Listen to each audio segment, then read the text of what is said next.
Assalamualaikum warahmatullahi wabarakatuh. Selamat pagi anak-anak. Ya, apa kabar semuanya? Pada baik? Alhamdulillah. Sekarang masih zamannya musim corona ya. Masih banyak virus yang bertebaran. Jadi kalian semua harus tetap menjaga kesehatan kalian. Makan tepat waktu, tidur yang cukup, dan menjaga protokol kesehatan seperti memakai masker dan mencuci tangan sebelum keluar, oke? Nah, sebelum kita masuk ke pembelajaran, mari kita berdoa di dalam hati kita masing-masing. Doa dimulai.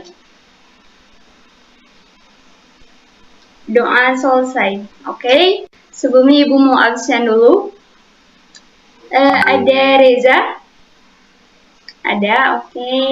Ada Azka? Ada, oke. Lalu ada Farhan? Ada. Isabella? Oke, hadir semua ya ternyata. Yang belum on cam boleh on cam ya, kan kita online nih ya. Boleh on cam yang belum on cam? Ya, terima kasih semuanya. Nah, kita masuk aja ke pematerian yang kemarin. Kemarin kan kita udah membahas tentang shadow, caranya menggambar adanya bayangan di gambar kita ya, biar terlihat jelas gitu, oke? Nah, sekarang Ibu mau menjelaskan part 2-nya, karena kemarin baru part 1 dan sekarang ada pematerian yang baru. Jadi, apakah ada kesulitan menggambar shadow dan highlight dari teman-teman semua? Kemarin kan Ibu udah ngasih tugas buat kalian, bagaimana cara menggambar shadow dan udah ada tugasnya ya. Udah Ibu lihat satu-satu, ternyata udah pada bagus sih ya.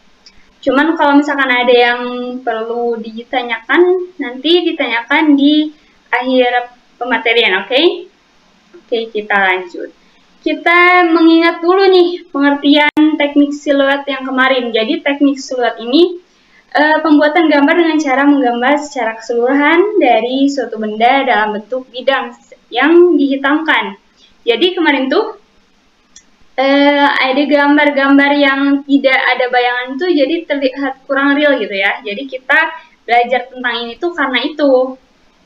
Jadi mengapa kita bisa belajar tentang shadow? Karena itu adalah salah satu hal penting yang kita harus ketahui sebelum kita mendesain, menggambar dan lainnya.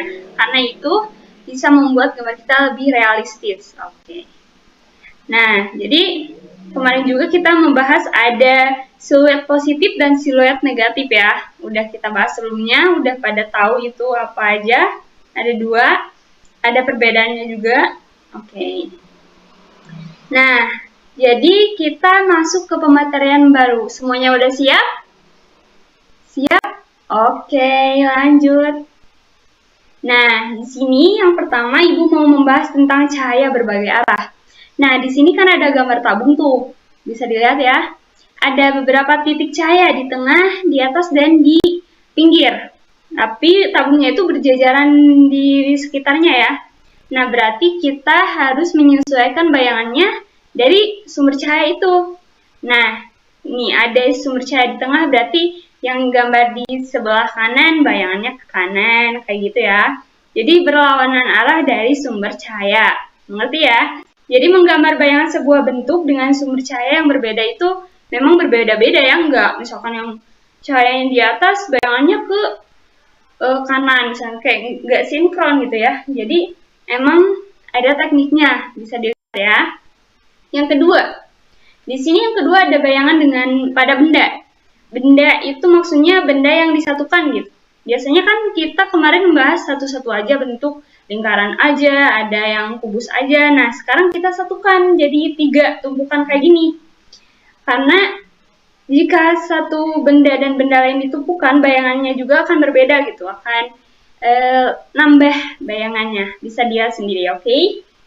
Yang ketiga, kita membahas tentang gambar bayangan pada objek. Di sini kita membahas nomor 3 dulu. Kita bisa taruh gelas misalkan ya di meja makan atau apel, seperti gambar di sini. Apel ditaruh di meja, terus ada cahaya. Nah, kita foto. Nah, ini buat referensi gambar kita di nomor 4, gambar objek dan bayangan. Nah, jadi kita di nomor 4 tuh menggambar objeknya itu bisa melalui referensi apa yang kita lihat secara nyata. Bisa difoto dulu atau dilihat langsung gitu. Sampai sini mengerti anak-anak? Mengerti? Oke. Kita lanjut. Ada pertanyaan dulu nggak sebelumnya? Ada pertanyaan? Oke, Jake. Pertanyaannya apa? Oh, jadi gini. Bayangan misalkan bentuk sama bidang sama nggak bayangannya ya? Pasti beda ya. Kalau bidang lebih simpel gitu bayangan itu. Misalkan lingkaran, bayangan gitu doang. Nah, kalau misalkan apel, ada lekukan-lekukan gitu. Sesuai bentuknya aja gitu. Bisa dilihat ya di contohnya juga. Mengerti? Oke. Ada yang mau bertanya lagi? Tidak ada? Oke, cukupkan sekian ya. Nah, mari kita lanjutkan ke slide selanjutnya. Di sini ada UTS. Karena kita dari awal udah membahas garis, titik, cara menggambar dari awal gitu apa aja. Nah, di sini langsung kita UTS aja ya, latihan kalian menggambar. Jadi tugasnya ada 2. Yang pertama individu, yang kedua kita kelompokkan lagi. Jadi yang pertama ini menggambar bayangan pada satu objek bentuk bidang dengan 6 sumber cahaya yang berbeda. Tadi kan udah dijelasin ya, ada sumber cahaya di tengah tuh, pasti bayangannya beda-beda. Berarti kalian menggambar satu bentuk bidang, misalkan kamu mau menggambar kubus. Nah, kubus, si cahayanya itu ada dari kanan, dari kiri, ke atas, bawah, kayak gitu ya. Berarti bayangannya beda-beda. Jadi ada 6 bayangan yang kalian buat ya. Itu tugas pertama. Dan tugas kedua ada menggambar bayangan pada gambar beberapa objek yang bertumpuk atau bersamaan. Minimal itu 3 objek. Jadi ini objeknya bukan bidang lagi tapi bentuk. Kalian bisa makanan, benda, atau benda mati, atau benda hidup. Benda hidup bisa manusia ya, bisa aja kalau kalian mau. Pokoknya nggak bidang lagi ya, ini masuk ke benda. Nah, sebenarnya ada yang mau ditanyakan lagi? Tidak. Sebelumnya. Untuk tugas kedua kelompok maksudnya itu kalian mau benda atau benda mati atau benda hidup. Jadi nanti dikelompokkan ya siapa aja yang mau benda mati, siapa aja yang mau benda hidup. Benda hidup bisa hewan, manusia, dan lain sebagainya. Oke? Kalian itu bebas milihnya. Nah, oke lanjut ke contoh ya. Karena Ibu tadi udah ngejelasin apa tugasnya, mungkin kalian masih ada yang bingung atau apa. Ibu kuatkan kembali di sini. Contoh gambarnya kayak gimana? Nah, di sini ada gambar botol sama bisa dilihat ya, ada gambar botol dan apel di suatu gelas. Lalu ada gambar cangkir kopi sama sendoknya sama piring. Itu ada bayangannya tuh kan terlihat. Nah, ada gambar botol lagi sama beberapa apel. Nah, itu objeknya udah banyak ya. Kalian kalau misalkan milih objek yang banyak, dapat poin plus juga nih.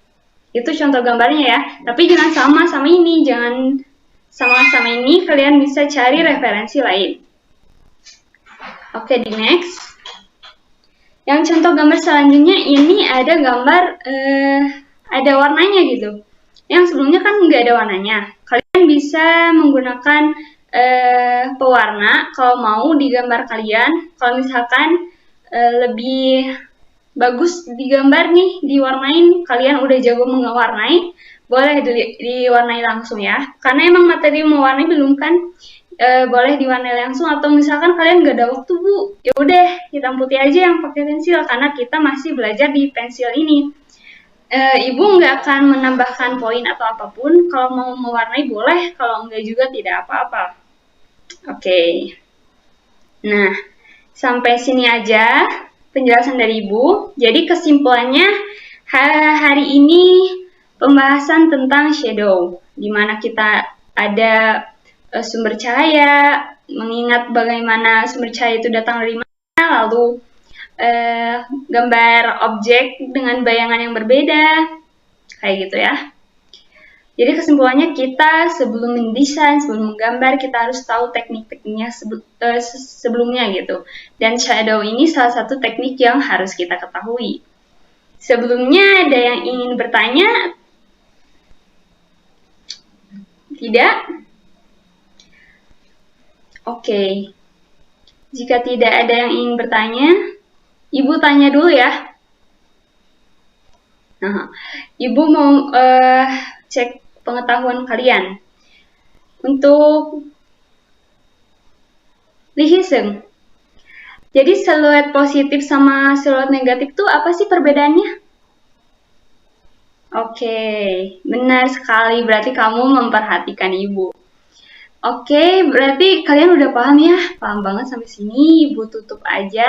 Semoga tugas UTS-nya kalian kerjakan dengan sebaik mungkin. Ibu mau melihat karya kalian sebaik mungkin. Semoga kalian bisa memahami apa yang udah Ibu ajarkan. Dan semoga kalian bisa belajar lebih lagi mengenai shadow dan gambar ini ya. Sekian dari Ibu, mohon maaf bila ada kesalahan. Wabillahi taufiq wal hidayah. Wassalamualaikum warahmatullahi wabarakatuh.